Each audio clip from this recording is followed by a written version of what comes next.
Guys, here we are. This is the second piece of the nervous system overview lecture. Before I talked about the structure of neurons, and I also talked just about the structure of nerves. Now I'm talking about how to classify those neurons. So when we say classification, what we really mean is just taking things and putting them into groups and giving them a name. So we're going to talk about different ways to classify neurons. There are two different ways. We have what's called the functional classification, and that has to do with how the neurons work. And you'll see later that what we really mean is where the information is being taken. And then we also have the structural classification. That's based on what does it look like? What are the structure pieces of the neuron? Let's start with the functional classification first. And what we're really looking at is where is the information being taken.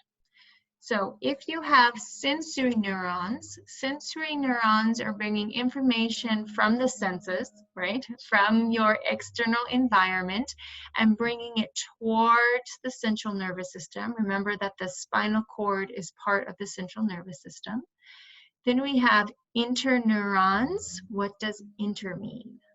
Inter means between, right? So we have the interneurons that are going to be within the central nervous system, and they're going to connect the sensory neurons bringing information in with the motor neurons. And motor neurons bring information away from the central nervous system towards effector cells, towards cells that are going to carry out or cause some sort of response. So sensory information towards the central nervous system, motor neurons coming away. So if you're able to look at it at a reflex arc, you get a simplified version of that. So first of all, well, what is a reflex? A reflex is a quick, involuntary response to a particular stimulus. So for example, if you shine a light in somebody's eyes, their pupils, the hole in the middle, will constrict. It's just a quick, involuntary response, and so that would be an example of a reflex. And what we're looking at in those reflexes is a simplified version of what the simplified version of what the nervous system is always doing.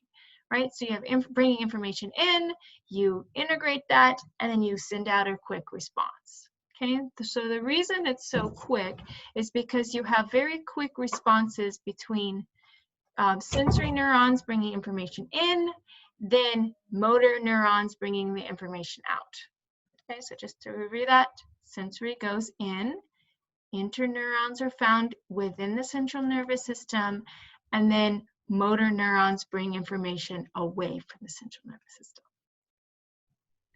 Okay, so that's how you classify it by function. Where is the information going? You can also classify them by what they look like.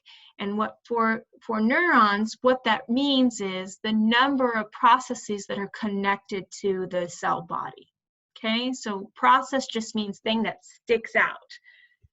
So up until this point, all of the neurons that I've shown you, those are all examples of multipolar neurons. And multipolar neurons, multi means many, so what they are many, many processes coming off of the cell body. Now, please note that it needs to be directly connected to the cell body. So if you look at this picture right here, there's your axon. You got a whole bunch of different dendrites, so this is multipolar. Whereas this one right here, here's the cell body, it only has two processes coming off of the cell body, so that is bipolar. Bi means two. Now this one here, yes, it has two processes. It's got a dendritic side and an axon side, but only one single process is coming directly off of the cell body. So that means only one process, and that is unipolar. So multi is many, bi is one, two, and uni just means one. Okay, so again, this would be the structural classifications for neurons. So let's look at some places where you might find these. Okay, so again, all of the neurons that you saw, for example, when we talked about tissue types, those would be multipolar neurons. All of the interneurons and the motor neurons that are found in the central nervous system, all of those would be multipolar neurons. So most neurons are going to be multipolar neurons. Okay, so again, you have, here's your axon, that would be your axon hillock. All of the other ones are dendrites, but there's lots of them, so that would be multipolar. Now, bipolar ones are very rare. They're not found very many places. They tend to be mostly found only in the sensory neurons. For example, here we have the olfactory receptors, which are found just in the roof of your nasal cavity. They create your olfactory nerves. And so here we have the olfactory neurons, and they have 1, 2 processes. So these would be bipolar neurons. You also have bipolar neurons located in your eyes. So they're there as well. So again, they're pretty rare. They're mostly just located in your eyes and your nose.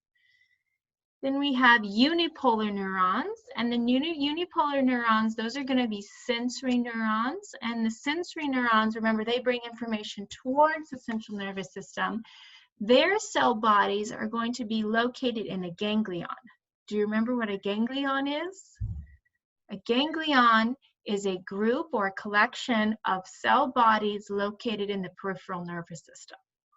Okay, so if you're not sure with that, maybe you want to go back to the previous lecture. So here's our ganglion. This is called the dorsal root ganglion. And in blue here, they're trying to show you a unipolar. So you have a dendritic receptor coming in, and then it'll bring the information to the axon receptor, which sends it all the way into the central nervous system. Because there's only one single process directly connected to the cell body, that's still uni. So I know there's 2 processes, but there's only one process directly connected to the cell body. Okay, now let's bring us into neuroglia. Now, neuroglia is a broad term that refers to all of the supporting cells. It's not any particular cell. It's a broad term for all of the supporting cells. So I'm resuming because I had to stop for a second. So the neuroglia is a broad term that includes all of the supporting cells. So it doesn't refer to any particular cell. It's just all of them collectively. So I don't want to talk about every single piece, but we'll talk about quite a lot of them. Let's start with myelination, which I referred to before, but I didn't really explain. Myelination just means it's a particular type of cell that's going to surround the axon. So if you look at this picture right here, we have our multipolar cell, and here is the long axon. On the axon, we have different types of cells, which are in yellow here. Those are the myelin sheath. They create the myelin sheath. And so what we're looking at here is the cells.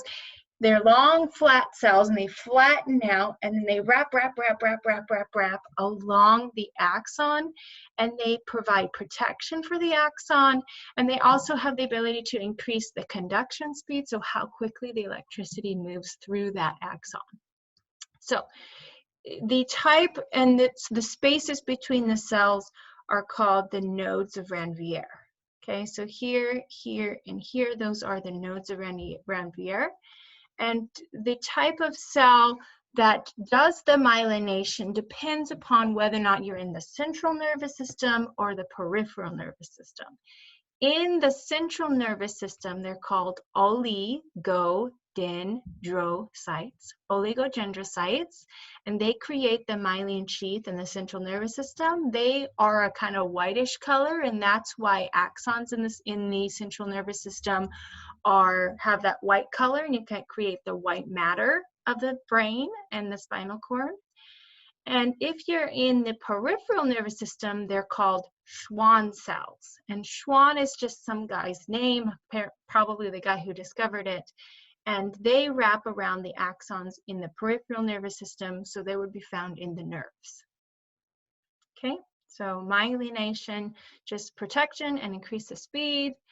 And central nervous system would be oligodendrocytes. Peripheral nervous system would be Schwann cells. Okay, so let's look a little bit about some disorder. So MS stands for multiple sclerosis. And what that is degradation of the myelin sheath, and it's an autoimmune disorder. Do you know what autoimmune means? So auto means self.